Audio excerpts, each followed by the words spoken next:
Yes, mambo vipi? Langu jina naitwa Fabian Bokila aka Baba Yaga.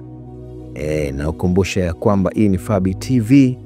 Unachotaka kufanya ni kusubscribe na kuwa mwanachama. Maisha yana siri kubwa sana. Unaambiwa ishi ili ulaumiwe.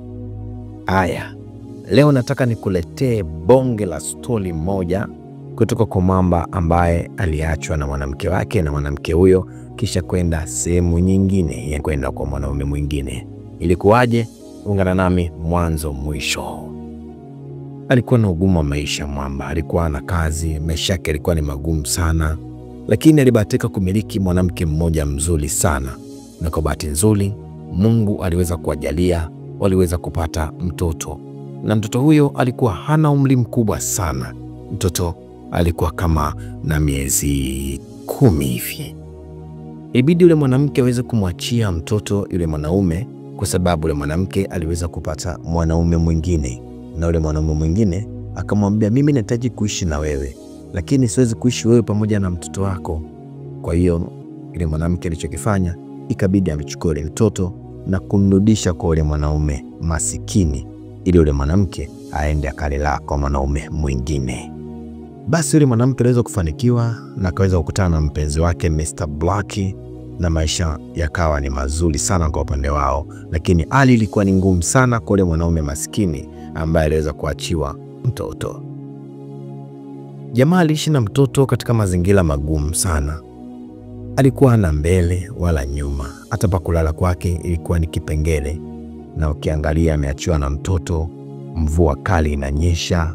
Mwamba alikuwa hajui cha kufanya, ikabidi amkumbatie mtoto wake huku machozi yakiwa yanamtoka.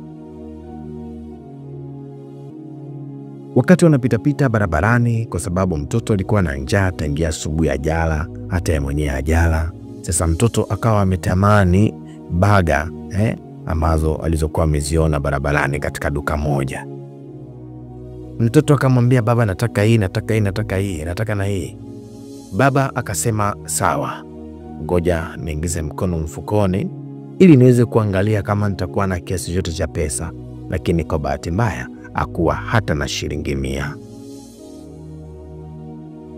Aliweza kuishi maisha magumu sana, yeye pamoja na mtoto wake. Mwamba hakuwahi kukata tamaa hata siku moja.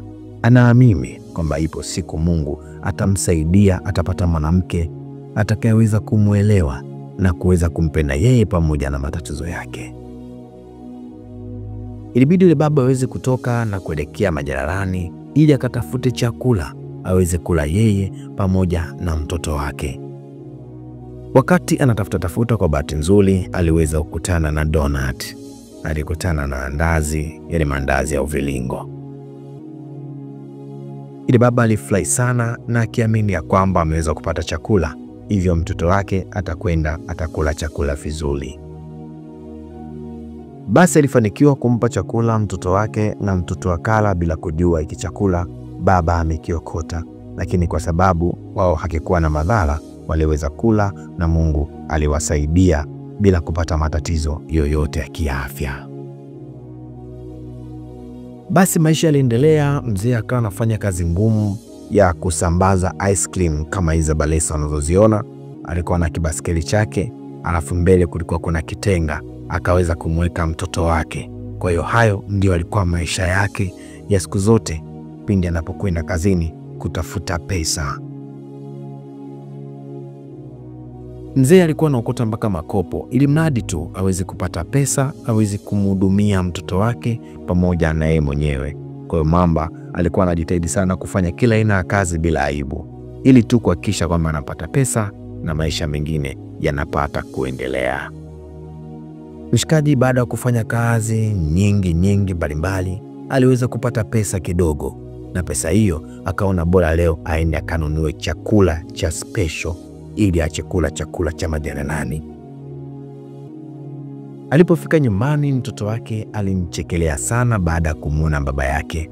Hata ukiangalia mazingira ambao wanaishi yalikuwa ni mazingira mabaya sana, hayakuwa mazingira rafiki. Lakini ndio hivyo, kwa sababu Mungu aliweza kumjalia kupata kaeneo ambako anastiri mwili wake yeye pamoja na mtoto wake. Kwa hiyo maisha yao yalikuwa ni magumu sana. na mtoto aliweza kumfurahia baba yake baada ya kumwona baba amerudi na chakula nyumbani. Mtoto alifurahia sana na kuanza kukila kile chakula. Baba alifurahi sana kumwona mtoto wake akiwa anakuwa vyema, na sasa hivi kidogo umri ulikuwa umeshazidi kusogea, mtoto ameshaweza kutimiza mwaka mmoja. Hivyo baba alifurahi sana, alihakikisha kwamba mtoto wake anakuwa vyema kwa hali na mali. Wakati yule baba maskini yuko na yule mtoto barabarani, yalitokea mambo mazito sana. Siku moja yule mwanaume maskini alimbeba mtoto wake, na mvua zikiwa zinanyesha, wakiwa narudi nyumbani kwa ajili ya kwenda kupumzika. Yule mama ambaye aliweza kumwacha mume wake maskini na kwenda kwa Mr. Black, basi waliweza kuona barabarani wakiwa wanatembea. Yule mama alipomwona alimcheka sana mume wake na kumwona bado anaendelea kuhangaika na kile kikinda chake.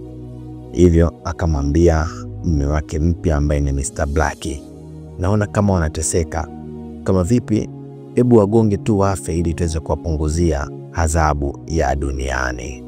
Kweli Mr. Black alimgonga na yule mwanamke alifurahia, na hapo ndipo ulipokuwa mwisho wa maisha wa mwanaume huyu maskini pamoja na mtoto wake.